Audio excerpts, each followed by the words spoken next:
Hey, and welcome to BitTalk. This is Paul Avendano, but you may know me in the video game world as PPP, Pizzle, and currently on the PlayStation Network, I'm Buri Taicho, and this is BitTalk. Today, we're going to be talking about the game F-Zero, the original F-Zero.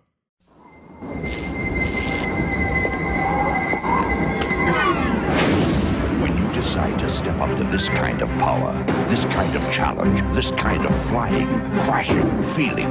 When you decide to get serious, there's only one place to come, the games of Super Nintendo. No one else creates this kind of experience, because no one else creates these kinds of games. Now you're playing with power, superpower. F-Zero was released in Japan on November 21st, 1990, in North America on August 23rd, 1991, and in Europe in 1992. F-Zero was a launch title in all three regions. F-Zero was a launch title along with Pilotwings, SimCity, Super Mario World, and Gradius 3. So you may wonder, how did F-Zero do against its triplet brothers? As of 2003, Pilotwings went on to sell 1,140,000 units, ranking it 80th. SimCity went on to sell 1,980,000 units, ranking it 35th. Gradius 3 is ranked at 46th. I couldn't get any information on it. Super Mario World went on to be the top-selling game for the Super Nintendo Entertainment System, and it sold 20,610,000 units. F-Zero went on to sell 2,850,000 units, ranking it 18th as the best-selling game on the Super Nintendo. F-Zero is seen as the creator of the futuristic racing genre and was seen as the inspiration in creating the Wipeout series and Daytona USA. In 2002, Amusement Vision's president Toshihiro Nagoshi stated that F-Zero taught Nagoshi how a game should be. Not bad. Eventually, Amusement Vision went on and collaborated with Nintendo, and they developed F-Zero GX and F-Zero AX. F-Zero had a total of 9 people that worked on this game, 3 who were programmers. F-Zero was produced by the man, the myth, the legend, Shigeru Miyamoto. Finally, I get to mention the Nintendo legend. For those of you who don't know, Miyamoto was the creator of Mario, Zelda, and Donkey Kong. Takaya Imamura was one of the art designers who was given creative freedom. Imamura was able to freely design the courses and characters however he wanted, which was a bit surprising to Imamura because it was the first time for him to ever work on a game. Imamura wanted to have Captain Falcon as the mascot of the Famicom itself. Sugoi! Imamura made a comic that was in the back of the game's manual that gave some backstory for F-Zero, which ultimately gave F-Zero its artistic style. Some of the other team members were Yasunari Nishita, director and programmer, Kazunobu Shimizu, programmer, Yumiko Kanaki, composer, Naoto Ishita, composer, Takahiro Harada, sound programmer, Hideki Kona, map designer, Satoshi Furukawa, map designer. Mode 7 was something that was created on the Super Nintendo.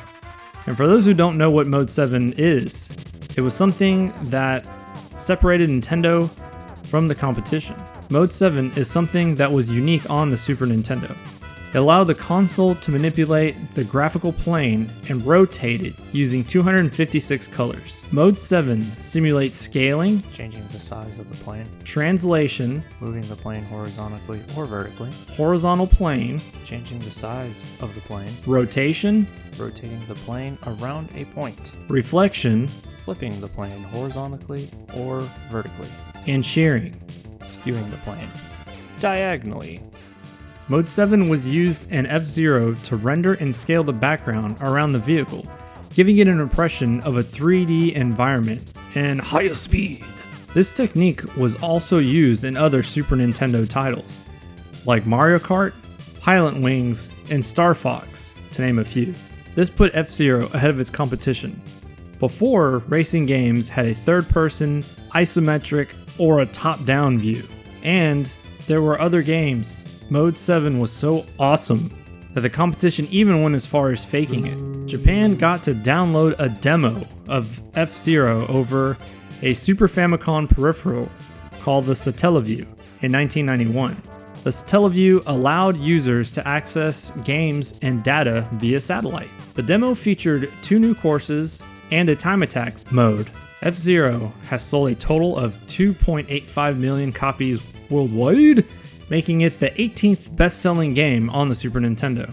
F-Zero would go on and get sequels and spin-offs like F-Zero X, F-Zero GX, and F-Zero 99. You may find this a little hard to believe, but for its time, F-Zero was praised for having realistic graphics. Electronic Gaming Monthly rated it an 8.5 out of 10. They said that F-Zero had great graphics and great mechanics. You felt like you were going 500 miles per hour! IGN rated it a 7.5 out of 10. They mentioned how they didn't like how the game didn't have a substantial plot. Nintendo Power rated it a 16.9 out of 20. They called the game blistering fast, and that it was insanely fun and challenging. Eurogamer stated that Mode 7 was unheard of, and that the graphics rendering technique was an innovative technological achievement, and it made racing games feel more realistic. Buongiorno amici. Welcome to Tony's Driving School, where we turn you into the maestro of the road. Now, you might be asking yourself, Tony, why should I choose your driving school? Well, let me tell you why Tony's is la scuola di guida you've been searching for. Firstly, we've got the best instructors in the business. Our team is like a fine Italian wine, aged to perfection. They'll guide you through the intricacies of the road with passion and expertise, ensuring you not only pass that test with flying colors but become a confident, skilled driver. At Tony's, we make learning to drive an experience, not just a lesson. Our state-of-the-art simulators will have you feeling like you're zooming through the streets of Rome. And don't worry, we'll teach you how to navigate those crazy roundabouts. It's like a dance, you see? Safety is our top priority. We'll instill in you the importance of defensive driving, just like a wise old nonna protecting her pasta sauce recipe. You will be ready for any unexpected twist or turn on the road. Andiamo. Let's not forget the convenience. With flexible scheduling and personalized lesson plans, we cater to your busy lifestyle. Whether you're a student, a busy professional, or a nonna with a need for speed, Tony's Driving School has got you covered. So, my friends, if you want to drive like a true Italian stallion, come on down to Tony's Driving School. Remember, at Tony's, we don't just teach you to drive, we teach you to embrace the open road with style and confidence. Ci vediamo alla scuola di guida. See you at the driving school. Alright, the moment you've all been waiting for. Here we are, F-Zero. Alright, so when you start off the game, you can either do Grand Prix or practice, and once you play the game, you get records. We're going to do Grand Prix. Here you are with your 4 different racers. You got your Captain Falcon, and your rival. Yeah, I don't remember their names. Just like everyone else, we only remember Captain Falcon. And we can probably thank... I can't remember the name. Super Smash Brothers. Jeez Louise. How do you forget that? Anyway, so here we are at the beginning. Did you see that? Haha. So, one thing that the developers realized in the game was that you could do that, right? You could get a boost at the very beginning. But you saw how I immediately swerved into the other side where I would think that an opponent would be. Well, that was on purpose. That was because they would bump me and then they would bump me forward. So it was kind of like kind of like a risk that you take, because if they don't bump you, woo, sucks to be you. You're going to be going really slow for a second, so that those 2 seconds that you got really don't end up paying off. So the developers realize that, and so you're like, you know what? If they want to risk it, let them risk it. This game's about risks. So, okay, so you see that? I barely jumped. So one thing that I wanted to let you know, because anyone that would have bought this game back in the Disney would know that your parents would take you to Toys R Us, where you'd be a kid, and you'd pick out your game, and then you're like, yeah, I get to know everything about this game. I'm going to be an expert. And so you'd be reading the manual. Sorry. You'd be reading the manual there, sound like robot. I would be reading the manual, and on the way home, I would see that, hey, you would read that it would tell you, like, hey, the controls are going to be this, and when you hit a jump plate, if you press down, it puts you airborne. You press up, it keeps you on the ground. Look at this. Chong. And so there's going to be a level where you actually need to do that. So it's kind of cool. There's so much attention to detail in this game. I'm sure you've already noticed that. But when I turn right, Captain Falcon goes right. When I go at a direction, the flaps in the car go that way. Whenever I let off the gas and go back on it, it lets you know. It's not a transformer, but it lets you know that, like, hey, the jet engine is turning on, or whatever kind of engine it is. It's solar powered. It's definitely solar powered. And look at the, oh my goodness, look at the floor. Like most racing games at the time barely showed you anything. You could barely see anything on the track. I mean, you would get a quarter of the screen would be racetrack, the rest would be the rest of the level. Where, oh man, I really wish they would have continued to show everything moving. There's a lot of emphasis on speed in this game. So like you can see on the sides here, where it's moving, and so it gives you more of an emphasis where you can see how fast you're going. Like what I just passed on the floor there, it's they put little rectangles there, a little checkered kind of look to just show you like how fast you're going on how fast the ground's moving. This guy just keeps bumping into me. Oh yeah. The side here, I have zero grip when I'm on the ice. Doon doon doon doon doon doon. And so you got the sides moving at 1,000,000 miles an hour. You got the side, you got the horizon that doesn't really move a ton, but you can see that it's moving around there. That's that mode 7 working, baby. And so this game, when it was released with a lot of well-known titles, and so they knew that they were gonna have to come out swing it for the face. And so that attention to detail, the music, the game, and the manual. Again, hey kids, read the manual. Nowadays, you don't get a manual, but so yeah, it tells you in there like, hey, when you're playing this game, listen to it on stereo, because this game has got a banger after banger after banger of a soundtrack, and it really does. I'm not just saying that because I'm feeling all nostalgic. No, I mean, like, I'll catch myself, at work, like, hey, I need to do some work. Oh, I need to go fast. I need to do this quickly. I'll listen to this song that's playing right now. No lie.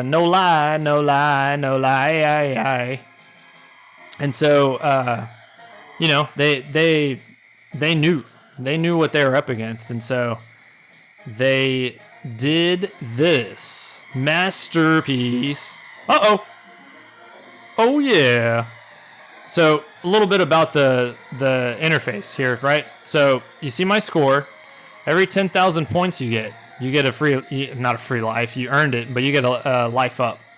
You see where you are on the map. You see the rank, and you see safe. So if you ever dip below that, that's it. You're done. You're retired. You got to start over. Use one of them lives. You got the life, or actually, I say life. You got your life bar. You got your speed. Oh, you hear that? New top score. At the very bottom, you saw my turbo, my super speed, my power up. That's a different game.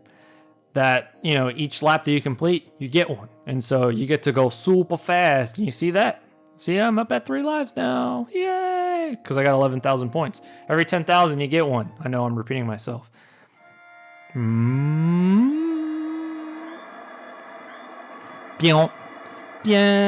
man, if you would have seen my face, if you would have seen me, I was bobbing my head. I look like a bobblehead. Nah, yeah, boys. So yeah, so about the game, right? It takes place in the future, the distant future. Don't worry, no John Teeter moment where, it's within your lifetime and you'll see if it actually happens or not. But yeah, so you're in the future and you're racing with billionaires' money because we're billionaires. We got so much money we don't know what to do with it. You know what we're gonna do? We're gonna start a freaking racing league. So they started this.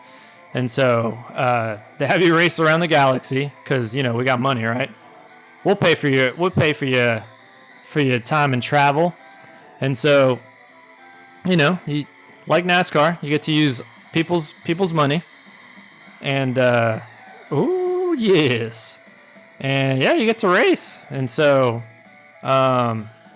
again, in the back of the manual, it references manual again.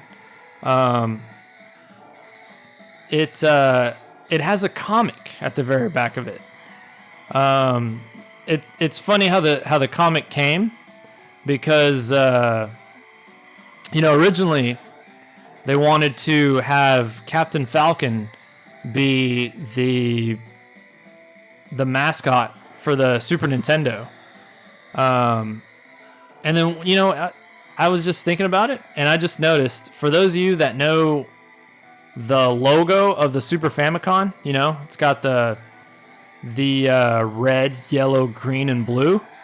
And at the very beginning of the game, you notice what colors all the cars were? Yeah, they're the same colors as the Famicom. That's kind of cool, little attention to detail there. One of the many. Oh man, see that? Those guys go boom when they run into you. So that what I just did there, I never knew, but that is actually a turning technique. I forget what they call it. Call it like blastoids or something. Oi, Darth Vader, yes. Uh-oh, pressure's on. What is that? Seriously? Oh. Oh, seriously?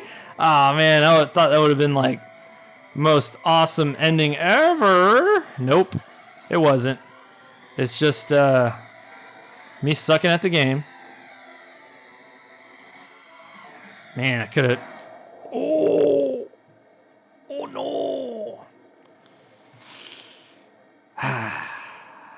I'm dead.